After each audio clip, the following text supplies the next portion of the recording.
नमस्कार दोस्तों, मैं Devendra Saini the engineers classes में आपका स्वागत करता हूं। पिछली क्लास में हमने देखा था लेंस संबंधित घटनाओं के बारे में। लेंस के 2 वीडियो मैंने आपको करा दिए थे, उन दोनों वीडियो को पहले देख लें जिससे आपके आगे के कंसेप्ट क्लियर हो जाएं। और अब अपन चलते हैं आगे की ओर। मैंने आपको बताया था दोस्तों लेंस जो होते हैं वो कितने प्रकार के होते हैं, तो आप लोगों को अच्छे से पता है। लेंस 2 प्रकार के होते हैं। एक लेंस होता है कौन सा, उत्तल, और दूसरा कौन सा होता है मित्रों, अवतल। जो उत्तल लेंस होता है, उत्तल लेंस को नाम दिया जाता है कॉन्वेक्स। अंग्रेजी में क्या बोलते हैं, कॉन्वेक्स। और अवतल को क्या बोलते हैं, कॉनकेव। क्या बोलते हैं, इनके 2 नाम और थे। इसको बोलते हैं अपना अभिसारी। क्या बोलते हैं, अभिसारी। इसे अभिसारी क्यों कहते हैं, क्योंकि ये सभी किरणों को अभी इकट्ठा करता है और सारी की सारियों को करता है। इसी करने से अभिसारी लेंस के नाम से जाना जाता है। अभिसारी लेंस जो है बीच में से क्या होता है, मोटा, और किनारों से क्या होता है मित्रों, चपटा। इसके बाद में मैंने अवतल लेंस बताया था। अवतल लेंस को नाम देते हैं अपन अपसारी। क्या बोलते हैं, अपसारी। और अपसारी जो लेंस है वो कुछ इस प्रकार की आकृति होती है।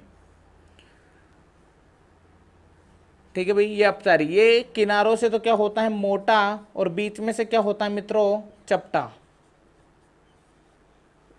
ठीक है। अब इसके बाद में मैंने लेंस से संबंधित कुछ महत्वपूर्ण बातें बताई थी। लेंस के बीचों बीच एक अक्ष बनाया जाता है, उस अक्ष को क्या नाम देते हैं, मुख्य अक्ष। लेंस के बीचों बीच बनने वाला अक्ष क्या कहलाता है, मुख्य अक्ष। बिना मुड़े गुजरने वाली किरण को कहते हैं प्रकाशिक किरण, और प्रकाशिक किरण के द्वारा बनने वाला केंद्र प्रकाशिक केंद्र होता है, और प्रकाशिक केंद्र को लेंस का केंद्र कहा जाता है। अर्थात सभी दूरियां इसी केंद्र से मापी जाती हैं। इसके बाद में मुख्य अक्ष के समांतर आने वाली लाखों हजारों किरणों में से कोई ऐसी किरण जो बिना मुड़े सीधी गुजरी, उस किरण को प्रकाशिक किरण नाम दे दिया। लो मित्रों, अब मुझे एक बात बताओ, मुख्य अक्ष के समांतर आने वाली प्रकाश की किरण अपवर्तन के कारण किधर मुड़ेगी, जिधर उबार बढ़ेगा किरण उधर की ओर ही मुड़ जाती है। अर्थात उबार नीचे की ओर बढ़ रहा है तो किरणें भी नीचे की ओर मुड़ जाती हैं, तथा ये किरण जिस बिंदु पर मुख्य अक्ष को काटती है, बिंदु को बोलते हैं फोकस बिंदु। क्या बोलते हैं, फोकस बिंदु। और फोकस बिंदु से लेंस के केंद्र के बीच की जो दूरी होती है, उस दूरी को नाम दिया जाता है फोकस दूरी। फोकस दूरी। लाखों हजारों किरणों में से कोई ऐसी किरण जो बिना मुड़े सीधी गुजरते किरण को प्रकाशिक किरण, प्रकाशिक किरण के द्वारा बनने वाला केंद्र प्रकाशिक किरण, तथा दोनों किरणें जहां पर मिलती है उसे बोलते हैं प्रतिबिंब। जहां पर दोनों किरणें एक दूसरे से मिलती है उसे क्या बोलते हैं, प्रतिबिंब। प्रतिबिंब तथा लेंस के केंद्र के बीच की दूरी होती है प्रतिबिंब की दूरी। और जहां पर ये वस्तु रखी गई है जिससे किरण निकल के आ रही है, इस दूरी को नाम दिया जाता है वस्तु की दूरी। आगे की सभी दूरियां पॉजिटिव, पीछे की सभी दूरियां नेगेटिव। ऊपर वाले जो प्रतिबिंब बनेंगे सीधा बनेगा, नीचे जो प्रतिबिंब बनेगा वो कैसा बनेगा, उल्टा। मुझे ये बात बताओ, ये लाइन से नीचे बना प्रतिबिंब या ऊपर बना, ये जो प्रतिबिंब बना, ये प्रतिबिंब इस लाइन से ऊपर बना है नीचे, नीचे, तो भैया नीचे बना तो प्रतिबिंब कैसा बना, उल्टा बना भाई, उल्टा। और पॉजिटिव का मतलब होता है वास्तविक, और नेगेटिव का मतलब होता है काल्पनिक। तो यहां से एक चीज तो समझ में आ गई कि उत्तल लेंस में बनने वाला प्रतिबिंब सदैव जो है वो कैसा बनता है, वास्तविक व उल्टा। कैसा बनता है, सदैव वास्तविक व उल्टा। ठीक है दोस्तों।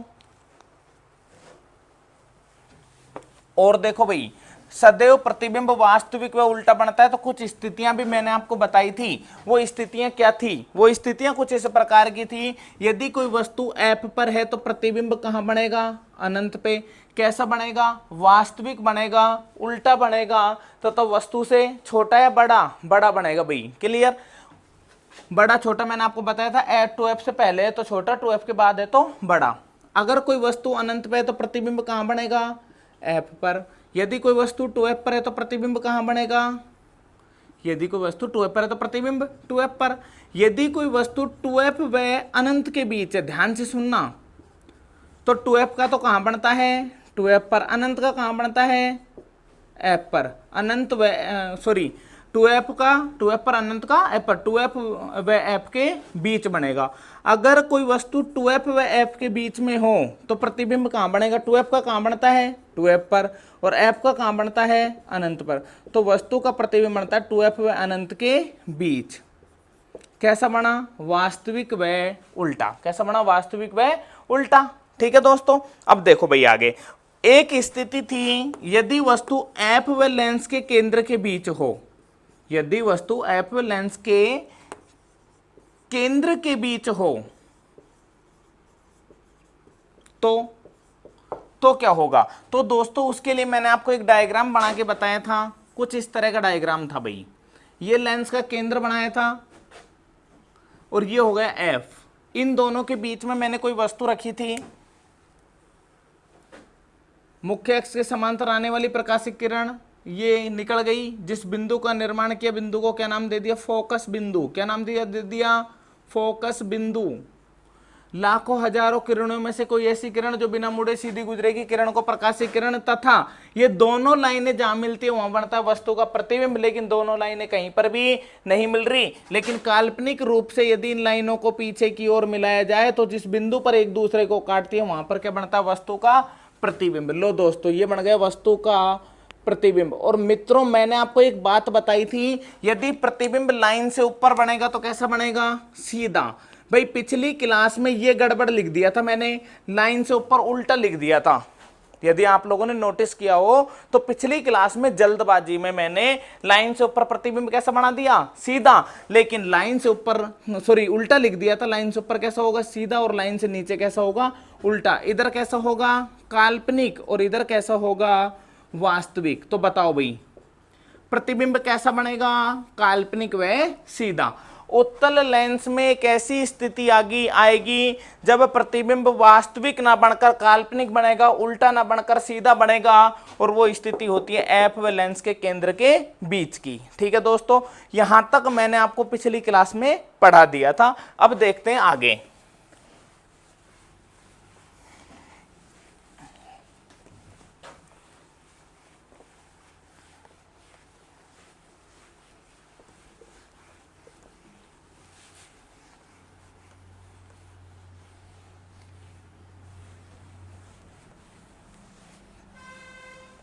देखो भाई अब अपन देखते हैं आगे मानव नेत्र।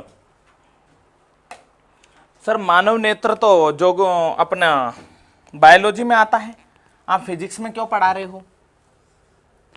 तो इसका रीजन है दोस्तों, मानव नेत्र में यदि कोई समस्या आ जाती है या कोई दोष उत्पन्न हो जाता है तो उसके उपचार के लिए लगाए क्या जाते हैं, लेंस। तो मानव नेत्र में होने वाले दोषों को पढ़ेंगे और उन्हीं दोषों में उनके उपचारों को पढ़ेंगे। उत्तल लेंस काम आएगा या अवतल आएगा या दोनों को काम में लिया जाएगा, इसी कारण पढ़ा जाता है मानव नेत्र। ठीक है, देखो मानव जो नेत्र होता है, इस मानव नेत्र की सबसे बाहर एक परत होती है, सबसे बाहरी एक भाग होता है, उस भाग को नाम दिया जाता है अपना कॉर्निया। और मानव नेत्र का सबसे जो बाहरी भाग होता है उसे नाम दिया जाता है, आंतरिक भाग होता है उसे नाम दिया जाता है रेटिना। मानव नेत्र की सबसे बाहरी परत या सबसे बाहरी भाग क्या हो गया, कॉर्निया। अपनी आंख के अंदर ये काले रंग का जो क्रिस्टलीय भाग दिख रहा है, इस भाग को क्या बोलते हैं, कॉर्निया बोलते हैं। सबसे आंतरिक जो भाग होता है इसे कहते हैं रेटिना। और आप लोगों को पता है रेटिना पर तो एक प्रतिबिंब बनता है। रेटिना पर क्या बनता है, किसी भी वस्तु का प्रतिबिंब। और ये प्रतिबिंब कैसा बनता है, वास्तविक या काल्पनिक, वास्तविक। उल्टा या सीधा, उल्टा। क्लियर। फिर क्वेश्चन आता है, सूर्य के प्रकाश का अधिकांश भाग कहां से प्रवेश करता है, कॉर्निया से। अपना जो बाहर की वस्तुएं दिखती है, इस वस्तु जो दिखती है इनका अधिकांश जो प्रकाश होता है या अधिकांश जो रोशनी है वो आंख के कॉर्निया भाग के अंदर से ही प्रवेश करती है। कॉर्निया भाग एक ऐसा भाग होता है जिसमें उम्र के साथ कोई परिवर्तन नहीं होता, अर्थात आदमी की उम्र बढ़ जाए तो भी कॉर्निया भाग पर ना तो बड़ा होता है ना छोटा होता है, अपरिवर्तित होता है। नेत्र दान करते समय कौन सा भाग दान करते हैं, कॉर्निया भाग दान करते हैं। अब देखो सबसे बाहरी भाग कॉर्निया, कॉर्निया से सूर्य का प्रकाश प्रवेश करता है, रेटिना से टकराता है और वापस बाहर चला जाता है। ठीक है, जब सूर्य का प्रकाश एक माध्यम से दूसरे माध्यम में प्रवेश करता है तो घटना क्या होती है? अपवर्तन। तो क्वेश्चन आता है सूर्य के प्रकाश का अधिकांश भाग का अपवर्तन कहां से होता है? कॉर्निया से। क्लियर? सूर्य के प्रकाश जो है वो टकराया और टकरा कर वापस चला गया, लेकिन मुझे बताओ टकराया कहां पर? रेटिना पर। तो यहां से एक चीज और समझ में आ गई कि भैया परावर्तन होता है। रेटिना पर प्रकाश का क्या होता है? परावर्तन। जो टकरा कर वापस भेजता है उसे परावर्तन बोलते हैं, और आर पार चला जाए तो अपवर्तन। सूर्य के प्रकाश के अधिकांश भाग का अपवर्तन कहां से होगा? कॉर्निया। परावर्तन कहां से होगा? कॉर्निया। परावर्तन होगा तो क्या बनेगा? प्रतिबिंब। कहां बनेगा? रेटिना पर। कैसा बनेगा? वास्तविक व उल्टा। इंपॉर्टेंट क्वेश्चन है, ठीक है। अब देखो भाई, रेटिना जो है, इस रेटिना पर होती है दो प्रकार की कोशिकाएं, सेल होती है। एक होती है दोस्तों रोड सेल, रोड सेल यानी शलाका कोशिका, शलाका कोशिका। ये जो रेड सेल होती है दोस्तों, ये देखने को काम में आती है रात में। और ये हो गई कोन सेल, शंकु कोशिका। ये देखने काम आती है दिन में। अगर आदमी की रोड सेल खराब हो जाती है तो आदमी को रात में दिखना बंद हो जाएगा, और यदि आदमी को रात में नहीं दिखेगा तो रात को क्या बोलते हैं? नाइट। और दिखेगा नहीं तो क्या हो जाएगा? अंधा। तो उस बीमारी को नाम दिया जाता है नाइट ब्लाइंडनेस, रतौंधी रोग।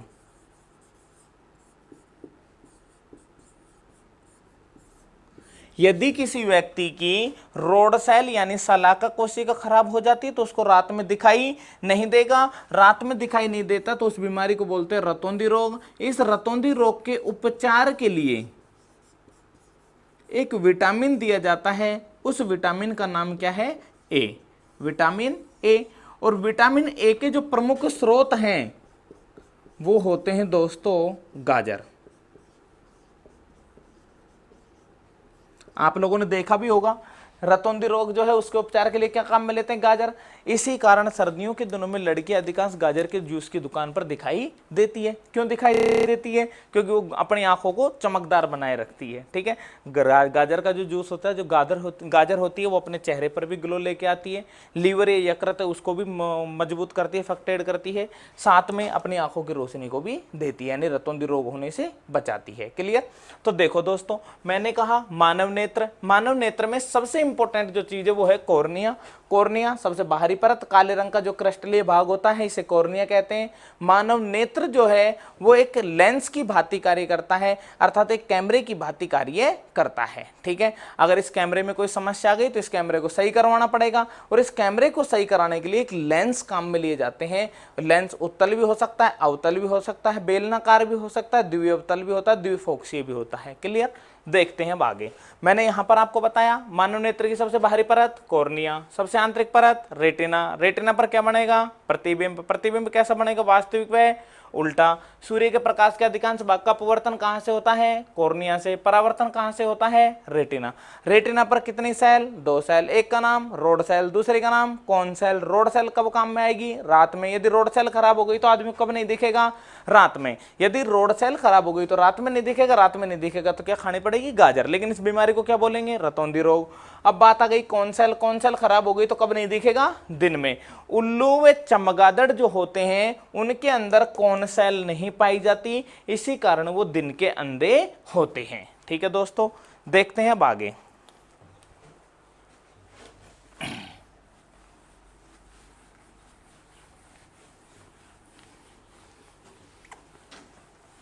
मानव नेत्र में होने वाले दोष। मानव नेत्र में होने वाले दोष।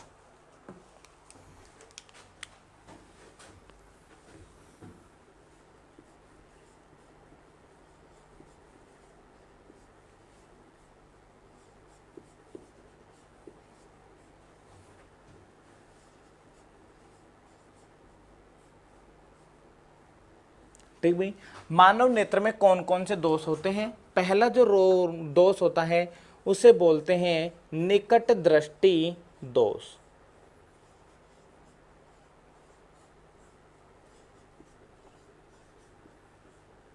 और इसी निकट दृष्टि दोष को अंग्रेजी में कहते हैं मायोपिया।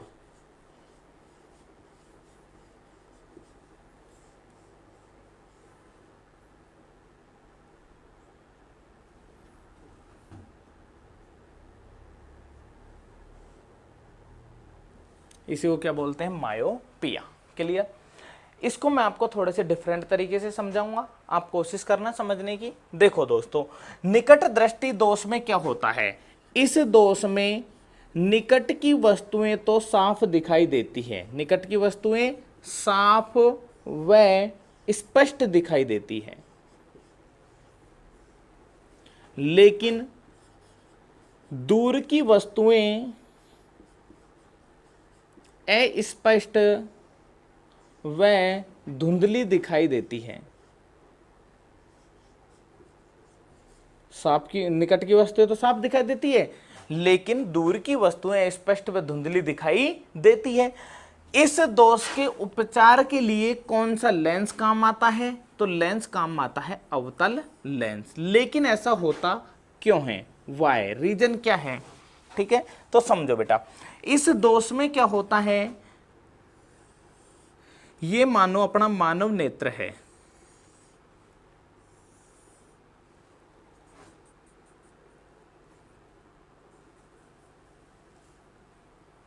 ठीक भाई, वही अपना लेंस के द्वारा समझा रहा हूं।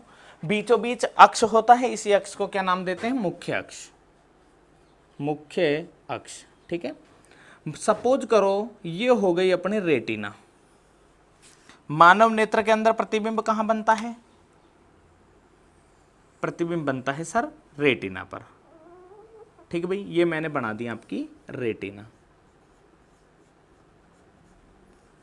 यदि मानव नेत्र जो है वो कौन से लेंस की भांति कार्य करता है, तो यह कॉर्निया भाग बनाया मैंने। ठीक है, ध्यान से समझना, इसको कॉर्निया को मैंने ऐसा क्यों बनाया है।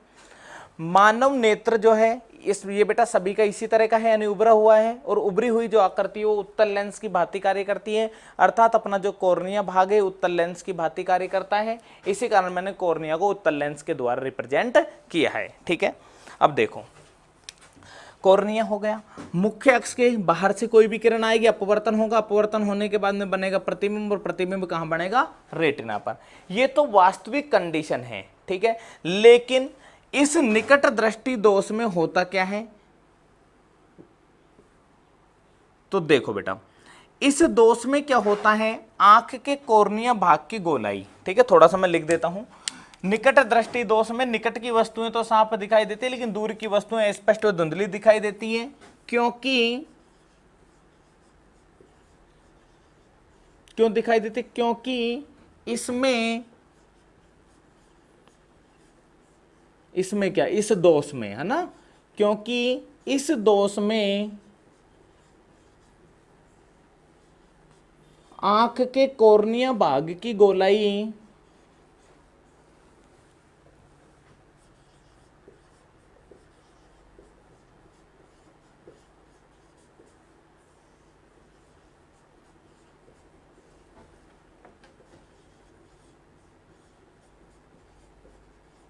बढ़ जाती है, आंख के कॉर्निया भाग की गोलाई बढ़ जाती है।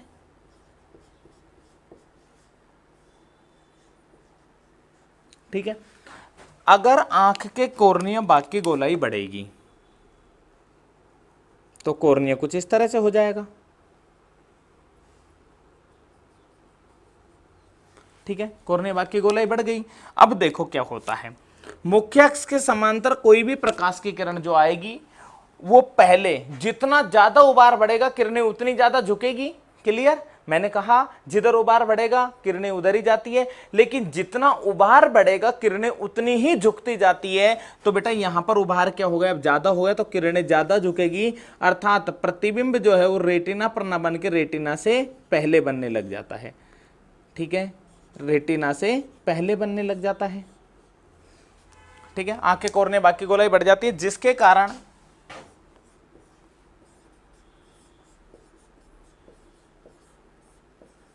प्रतिबिंब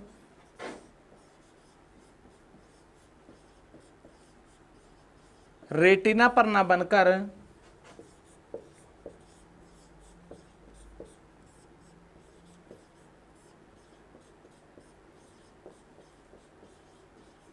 रेटिना से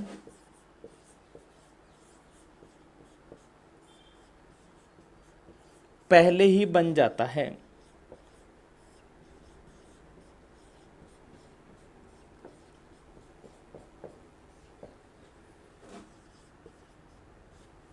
प्रतिबिंब रेटिना पर ना बन के रेटिना से पहले बनेगा, लेकिन हमें क्या करना है कि प्रतिबिंब को कहां बनाना है, रेटिना पर। तो इसके लिए क्या करें भाई, या तो आप क्या करो, इसकी गोलाई बड़ी तो है तो एक टाँकी लो और एक हथौड़ा लो और आंख पे धीरे धीरे चोट मारो, आंख की गोलाई क्या हो जाएगी, कम हो जाएगी। लेकिन इस दौरान हो सकता है कि आपकी आंख भी चली जाए, ठीक है। तो भाई ऐसा आप नहीं कर सकते, तो अपन को क्या करना पड़ेगा, एक लेंस का सहारा लेना पड़ेगा। तो इस दोष के उपचार के लिए जितना उभार बढ़ता है उतनी ही फोकस दूरी का अपोजिट लेंस लेना पड़ता है। उत्तल बड़ा है ना, तो अवतल आकृति लेनी पड़ेगी। तो इस दोष के उपचार के लिए कौन सा लेंस काम आता है, अवतल लेंस काम लेते हैं, ठीक है। इसी कारण इस दोष के उपचार के लिए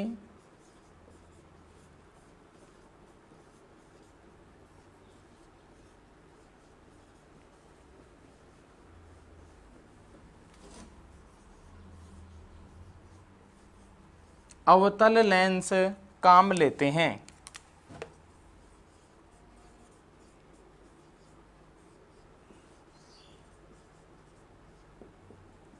काम लेते हैं। इसी कारण इस दोष के उपचार के लिए अवतल लेंस काम लेते हैं, ठीक है दोस्तों। तो ध्यान रखना, मैंने क्या कहा, इस चीज को समझो। इस दोष में क्या होता है, निकट दृष्टि दोष, नाम क्या है, मायोपिया। निकट की वस्तुएं तो साफ दिखाई देती है, लेकिन दूर की वस्तुएं स्पष्ट व धुंधली दिखाई देती है, क्योंकि इस दोष में आंख के कोर्निया बाकी गोलाई बढ़ जाती है। कोर्निया बाकी गोलाई बढ़ेगी तो प्रतिबिंब रेटिना पर ना बन के रेटिना से पहले बन जाता है, ठीक है। अब इसी कारण इस दोष के उपचार के लिए अवतल लेंस काम लिया जाता है, ठीक है।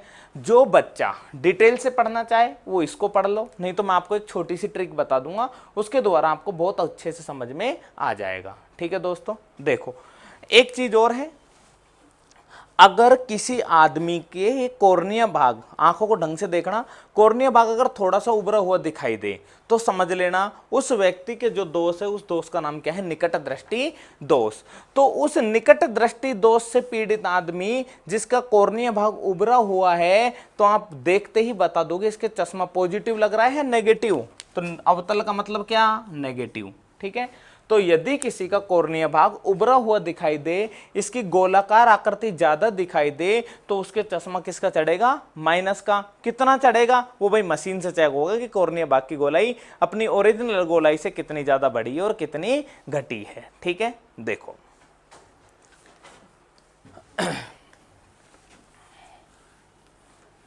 ये जो पूरी रामायण लिखी है, इसका मैं निष्कर्ष निकाल देता हूं आपको, इसको एक लाइन में समझा देता हूं। निकट दृष्टि दोष, दोस्तों निकट दृष्टि दोष है।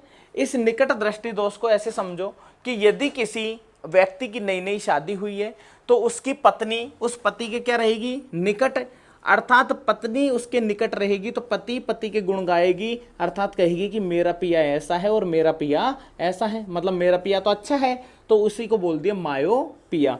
अगर किसी की पत्नी पास रहेगी तो उसी के गुण गाएगी, क्या कहेगी, मायोपिया, अर्थात पत्नी पास रहेगी तो उसको प्यार मिलेगा, प्रेम मिलेगा, ठीक है, अच्छे से रहेगी, वो खुश रहेगी। इसी कारण उसकी गोलाई क्या हो जाएगी, बढ़ जाएगी,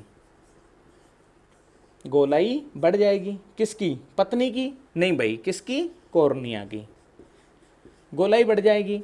और यदि गोलाई बढ़ गई तो इसके लिए तो लेंस काम में लेते हैं, ठीक है। और लेंस कौन सा लेंगे, अपोजिट। गोलाई बढ़ी है तो गोलाई कम वाला कौन सा है, अवतल लेंस। ठीक है, तो इस दोष के उपचार के लिए कौन सा लेंस काम में लेते हैं? अवतल लेंस। क्लियर? तो देखो दोस्तों, निकट दृष्टि, निकट को क्या बोलेंगे? मायोपिया। किसी का पति निकट रहेगा तो क्या बोलेगी? मेरा पिया ऐसा है और मेरा पिया ऐसा है। पास रहेगा तो गोलाई क्या होगी? बढ़ेगी, मोटी हो जाएगी। मोटी हो जाएगी तो उसे पतली करो, पतली करने के लिए क्या करोगे? अपोजिट लेंस लगाओगे। कौन सा? अवतल लेंस। लेकिन यही चीज अगर दूसरी आ जाए, कौन सा? दूरदृष्टि दोष। दूरदृष्टि दोष, इसे क्या बोलते हैं? इसे बोलते हैं हाइपर मायोपिया। Hyper myopia. इसमें क्या होता है? इसमें क्या है कि यदि किसी का पिया दूर चला गया, मतलब सपोज करो पिया मर गया, ठीक है, तो वो रोएगी। कैसे रोएगी? हाय मर गया मेरा पिया, हाय मर गया मेरा पिया, मतलब हाइपर मायोपिया। और यदि किसी का पिया उसे छोड़कर चला जाए तो वो खुश रहेगी या दुखी? दुखी। दुखी रहेगी तो उसकी गोलाई क्या हो जाएगी? कम, अर्थात मोटी होगी या पतली? पतली हो जाएगी। गोलाई कम हो जाती है। किसकी? कॉर्निया की। अगर कॉर्निया की गोलाई कम हुई तो लेंस कौन सा काम लोगे? उत्तल। अर्थात गोलाई कम हुई तो गोलाई कम हुई तो ये क्या बात है भाई? नेगेटिव है या पॉजिटिव है? क्या है? पॉजिटिव बात है भाई, पतली हो गई। ठीक है, अगर कोई किसी का पिया दूर चला गया तो रोएगी क्या? हाय हाय मर गया मेरा पिया। तो गोलाई क्या हो जाएगी? कम, यानी वो कमजोर होगी। कमजोर होगी तो क्या होगी? सुंदर दिखेगी। सुंदर दिखना अच्छी बात है, बुरी? अच्छी, अर्थात पॉजिटिव हो गया। पॉजिटिव तो कौन सा लेंस होता है? उत्तल लेंस। इसी तरह से किसी का पिया निकट है, पास है, तो क्या बोलेगी? मेरा पिया ऐसा, मेरा पिया ऐसा। तो पिया अच्छा है तो गुण गाएगी, गुण गाएगी यानी खुश रहेगी, खुश रहेगी तो मोटी हो जाएगी। मोटी होगी तो भाई ये तो क्या बात है? बुरी बात है, क्योंकि मोटी जो औरत होती है वो क्या लगती है? बुरी लगती है। ठीक है, तो इसको क्या बोलेंगे? बुरी बात है, यानी नेगेटिव बात है भाई। मोटा होना नेगेटिव है और पतला होना पॉजिटिव है। ठीक है दोस्तों, तो मेरे हिसाब से आप समझ गए होंगे निकट दृष्टि दोष और दूर दृष्टि दोष को, और इसको थोड़ा सा डिटेल से समझा देता हूं। दूरदृष्टि दोष में क्या होता है? दूरदृष्टि दोष में दूर की वस्तुएं तो साफ दिखाई देती हैं, लेकिन निकट की वस्तुएं अस्पष्ट व धुंधली दिखाई देती हैं। अस्पष्ट व धुंधली दिखाई देती है। क्यों? क्योंकि इस दोष में आंख के कॉर्निया भाग की गोलाई कम हो जाती है, कम हो जाती है, जिसके कारण प्रतिबिंब रेटिना पर ना बनकर रेटिना के पीछे बनता है, या रेटिना के बाद बनता है।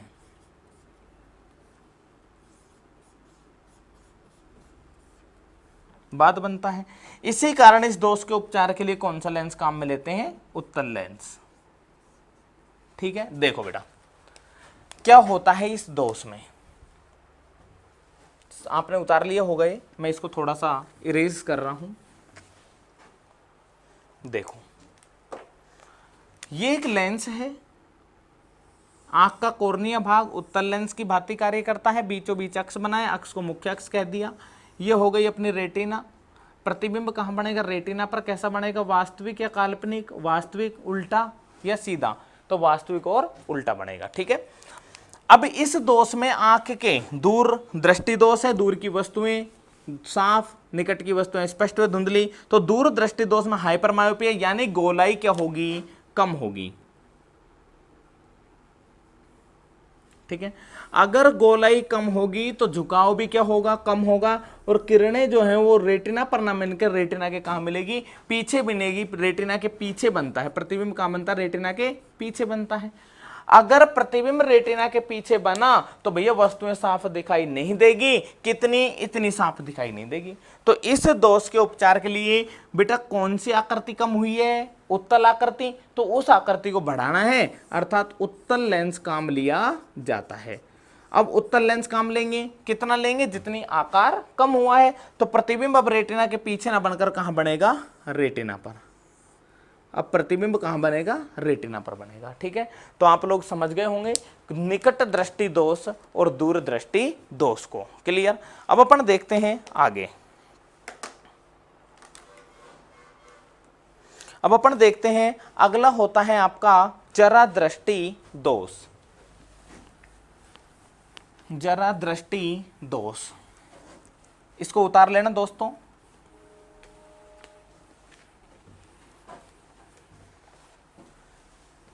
इतनी ज्यादा रामायण याद करने की आवश्यकता नहीं है, आप तो छोटा सा वही कंसेप्ट याद रख लेना। मायोपिया, हाइपर मायोपिया,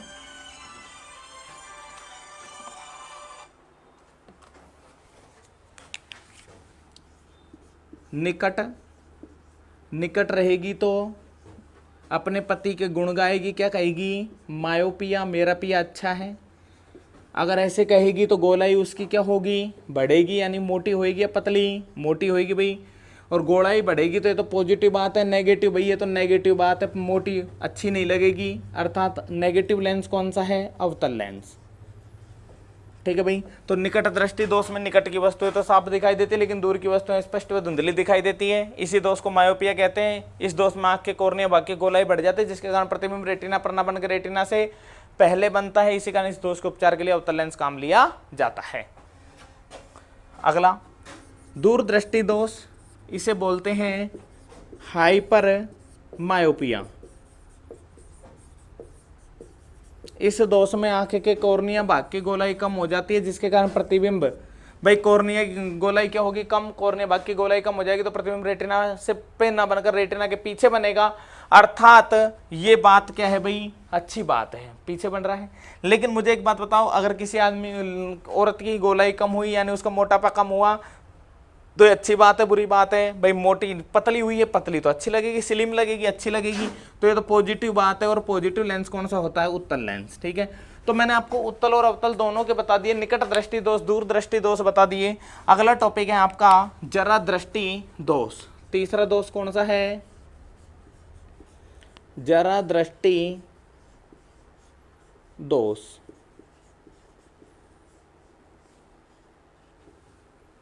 और इसी दोष को बोलते हैं प्रेसबायोपिया।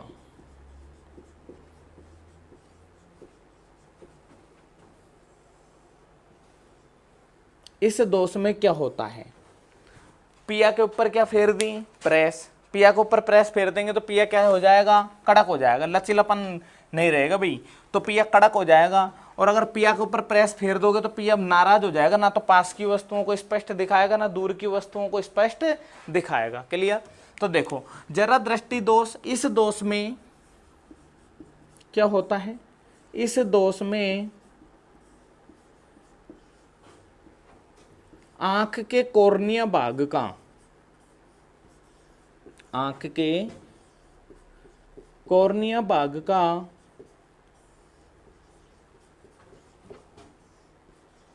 लचीलापन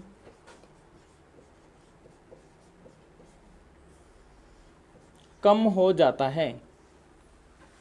आंख के कोर्निया भाग का लचीलापन कम हो जाता है, जिसके कारण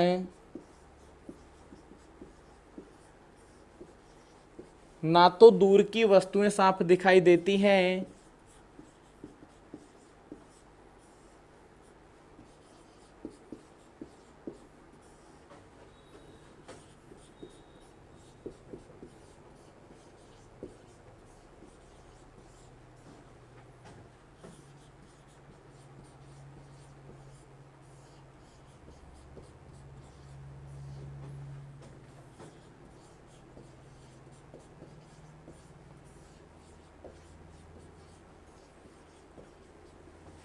और ना ही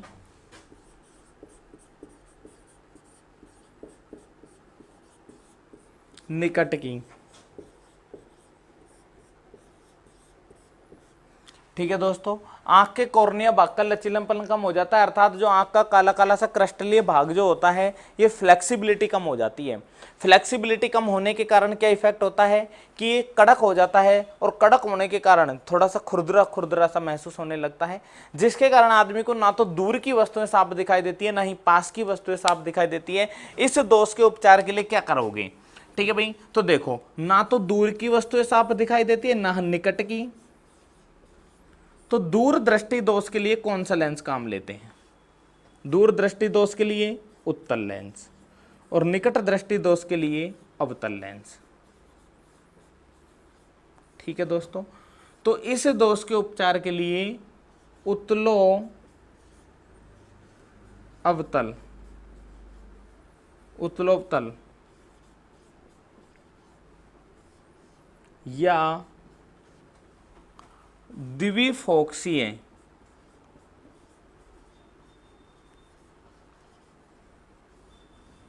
या द्विफोक्सीय लेंस काम लेते हैं।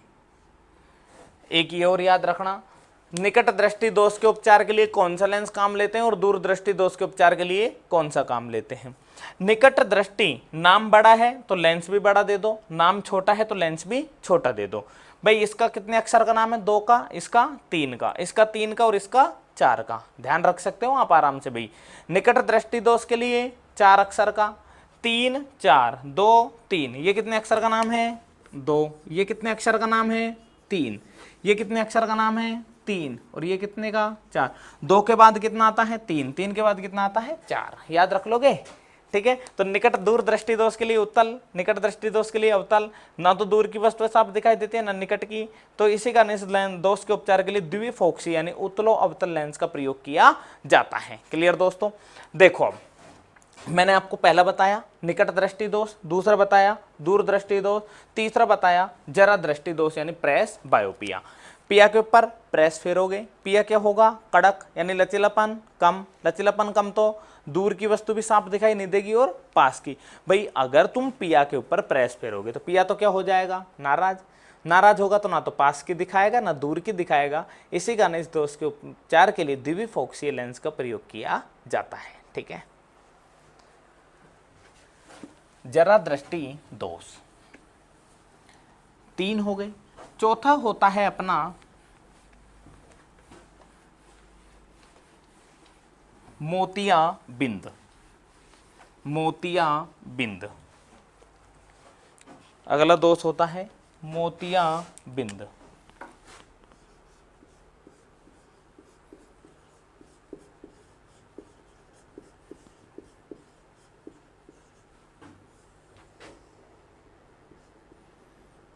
इस दोष में आंख का कॉर्निया भाग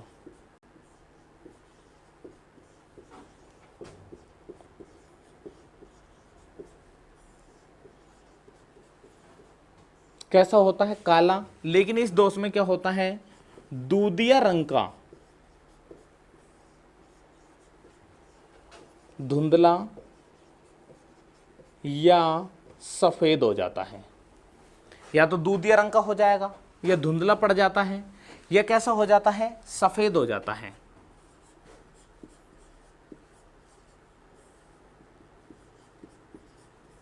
यह सफेद हो जाता है। ठीक है भाई, जिसके कारण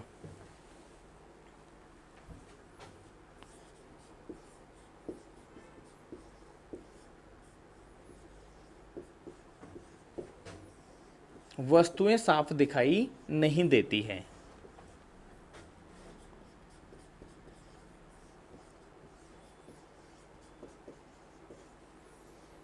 जिसके कारण वस्तुएं साफ दिखाई नहीं देती है।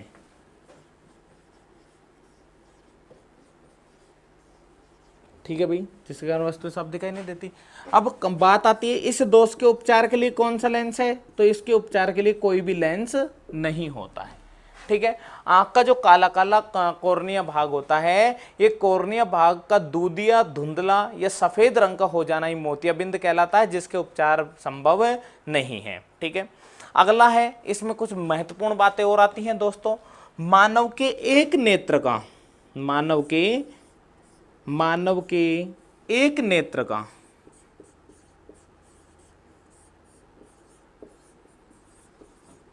नेत्र का नोट लगा के लिख लेना।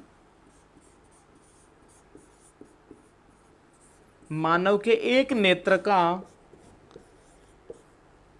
क्षैतिज दृष्टि परास, क्षैतिज यानी सामने, क्षैतिज दृष्टि परास क्या होता है?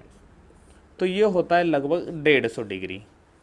अगर आदमी की एक आंख फूट जाए, ठीक है, एक आंख फूट गई तो आदमी, ये होता है बेटा क्षैतिज, तो कितने डिग्री तक देख सकता है? तो वो लगभग देख सकता है कितने डिग्री तक, ये दिख रहा है भाई मुझे, ठीक है। तो ये लगभग होता है तुम्हारा 150 डिग्री। कितना होता है? 150 डिग्री, ठीक है। अगर आदमी की एक आंख फूट जाए तो वो एक आंख से भी 150 डिग्री तक देख सकता है। लेकिन जबकि दोनों नेत्रों का क्षैतिज दृष्टि परास 180 डिग्री होता है, ठीक है। एक आंख फूट गई तो 150 पर देखेगा, दोनों फूट गई तो नहीं दिखेगा, यानी 0 डिग्री। और दोनों आंखों से अगर रहे तो आदमी, दोनों हाथ दिख रहे हैं मुझे, तो यानी 180 डिग्री तक देख सकता है। लेकिन एक क्वेश्चन और आता है इसमें, जबकि शिकार करने वाले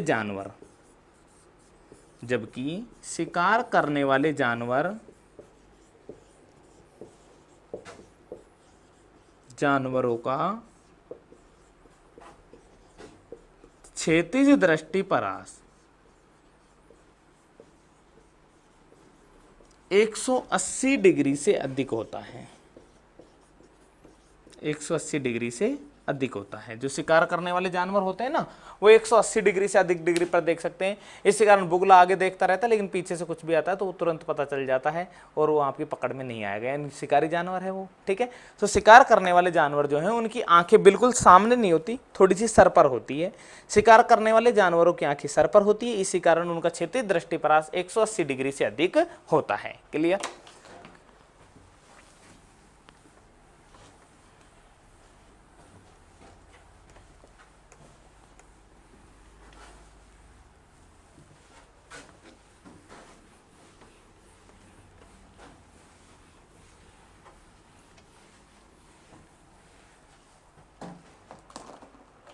नेक्स्ट है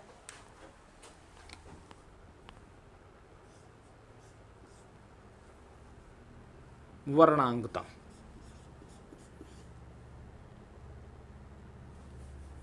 कलर ब्लाइंडनेस, वर्णांगता।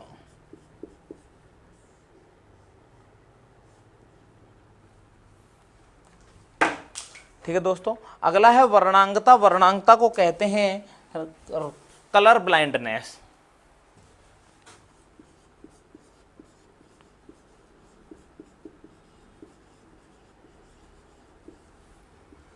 अर्थात इस व्यक्ति को लाल व हरे रंग में अंतर स्पष्ट नहीं हो पाता।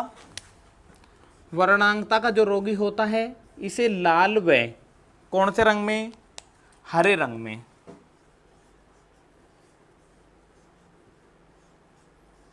लाल व हरे रंग में अंतर स्पष्ट नहीं हो पाता। इसी कारण इस व्यक्ति को रेलवे की भर्ती,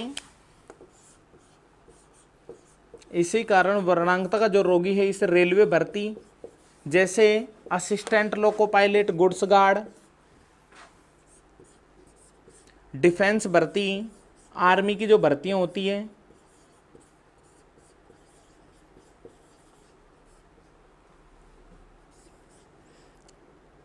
इस्पात उद्योग में, स्टील इंडस्ट्रीज जो होती है, नहीं लिया जाता है। ठीक है, क्यों? रतौंधी जो रोग है ये लाल व हरे रंग में अंतर स्पष्ट नहीं कर पाता था, अर्थात इसे ये पता नहीं चलता कि लाल रंग कौन सा है और हरा रंग कौन सा है। ठीक है, इस व्यक्ति को रेलवे भर्ती असिस्टेंट लोको पायलट में नहीं लेते। असिस्टेंट लोको पायलट यानी ट्रेन का ड्राइवर। अब यदि कोई ट्रेन ड्राइवर में गलती से कोई रतौंधी रोग का पेशेंट ले लिया, और वो क्या है, ट्रेन चलाने लग गया। ट्रेन चलाएगा, सामने सिग्नल हो रहा है रेड, और उस भाई साहब को क्या दिखेगा, हरा। लाल कैसा दिखता है, हरा, और हरा कैसा दिखता है, लाल। तो उसको लाल रंग हरा दिखेगा और वह गाड़ी को चलाता जाएगा। ठीक है, इस रोगी के साथ बड़ी समस्या हो जाती है दोस्तों। वर्णांगता का जो पेशेंट है, ड्राइवर है, इसे रतौंधी रोग है। रतौंधी रोग है तो ये क्या करता है, सिग्नल में, सिग्नल कितने रंग के होते हैं, 3। पहले इनके बारे में बता देता हूं।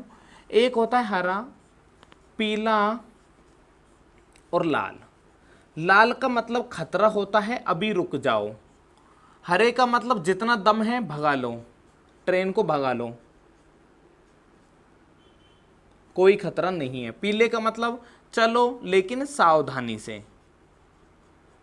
ठीक है, अब क्या है कि आदमी को लाल सिग्नल हो रहा है, लाल सिग्नल हरा दिखेगा, और इस भाई का मतलब तो क्या है, लाल का मतलब क्या है, रुक जाओ, और इसको कैसा दिख रहा है, हरा। ये तो सोचेगा भाई हरा सिग्नल है और ये गाड़ी को क्या करेगा, भगाएगा। लेकिन आगे कोई दूसरी ट्रेन खड़ी, और उस खड़ी ट्रेन में भिड़ाएगा, अर्थात सारी सवारियों को मार देगा। इसी कारण इसे रेलवे भर्ती में नहीं लेते। क्लियर। डिफेंस भर्ती में क्यों नहीं लेते भाई, आर्मी में क्यों नहीं लेते, आर्मी में ऐसी क्या है भाई, वहां कौन सी ट्रेन चलानी है। लेकिन आर्मी में ये दिक्कत हो जाती है कि सपोज करो जम्मू कश्मीर में पोस्टिंग है, जम्मू में है, ये आदमी गए, ये जनरल बटालियन में है, और ये भाई साहब जी चले गए पहाड़ पे। ठीक है, पहाड़ पे जाने के बाद में देखा, हाँ भाई सिग्नल दे, दूसरे को सिग्नल देना पड़ता है कि भाई ऊपर हम चढ़े या नहीं चढ़े। एक फौजी जाता है ऊपर और वो सिग्नल देता है, हाँ भाई चढ़ना है नहीं चढ़ना। वो देता है सिग्नल कैसा, रेड। नीचे जो खड़ा है उसके रतौंधी रोग है, उसे कैसा दिखेगा, हरा। उसे कैसा दिखेगा, हरा। और वह भागा भागा कहाँ जाएगा, ऊपर। लेकिन वहां पर तो आतंकवादी बैठे हुए हैं और इसको क्या मार देंगे, गोली, अर्थात आदमी क्या होगा, मर जाएगा। ठीक है। तीसरा जो है इस्पात उद्योग में, इस्पात में क्या है कि इसको लाल रंग हरा दिखता है, इसको रंगों में समझ में नहीं आता। ठीक है, गरम लोहा बनता है, स्टील बनता है, वो कैसी होती है, लाल। लेकिन इस भाई को लाल भी कैसी दिखेगी, हरी, और वो है यह उसको पकड़ेगा और तुरंत इसका हाथ जल जाएगा। इसी कारण रतौंधी रोग का जो रोगी होता है उसे इन भर्तियों में नहीं लिया जाता है। अब बात आती है रतौंधी रोग के लिए क्या कोई जांच है या नहीं है, या कोई इसको कुछ है सिस्टम जिससे पता चले कि हमारे रतौंधी है भैया। इसकी जांच के लिए कार्ड आता है, इसियारा कार्ड। रतौंधी रोग के उपचार के लिए इसियारा कार्ड को प्रयोग में लिया जाता है। इस तरह का एक कार्ड है। ठीक है, मार्केट में मिल जाता है, फेसबुक पे भी ये क्वेश्चन खूब घूमता है इसियारा कार्ड का। सपोज करो ये मैंने एक कार्ड बना दिया, इसके अंदर 5-6 रंगों से, 7 रंगों से इस तरह से टिमटमे बने होते हैं, टमटम।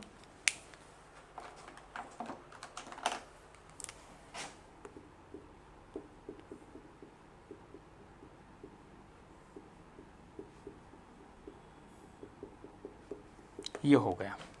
ठीक है, और इसमें मैंने कुछ अक्षर लिख दिए, कुछ फॉन्ट लिख दिए।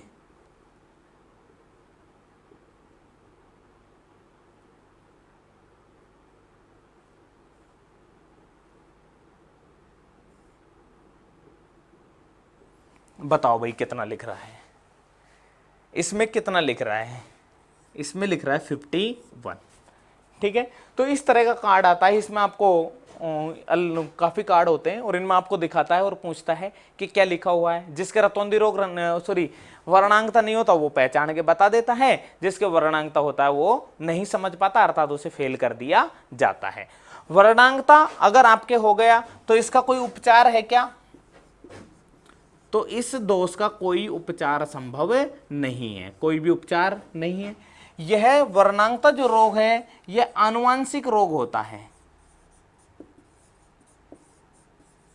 आनुवांशिक रोग होता है जो माता के द्वारा संतान में स्थानांतरित होता है। क्लियर दोस्तों। तो आज की क्लास में हमने देखा मानव नेतृत्व में होने वाले दोषों के बारे में, उन दोषों का क्या उपचार करेंगे। कुछ दोष ऐसे होते हैं जिनका उपचार ही संभव नहीं है, जिनका उपचार संभव था उनका अपन ने उपचार किया था। निकट दृष्टि दोष, निकट नाम बड़ा है तो अवतल, दूर दृष्टि दोष नाम छोटा है तो कौन सा आएगा, उत्तल लेंस। क्लियर। जरा दृष्टि दो, दूर भी ना दिखे पास भी ना दिखे तो कौन सा लेंस काम ले लोगे, द्विफोक्सीय लेंस यानी उत्तल लेंस का प्रयोग किया जाता है। ठीक है, जहां तक मैं समझ पाया हूं आप लोगों को आज की क्लास भी समझ में आई होगी। अगर आप लोगों को समझ में आई हो तो आगे लगातार अपने YouTube चैनल पर बने रहें और ज्यादा से ज्यादा अपने चैनल को लाइक करें, शेयर करें, सब्सक्राइब करें। धन्यवाद।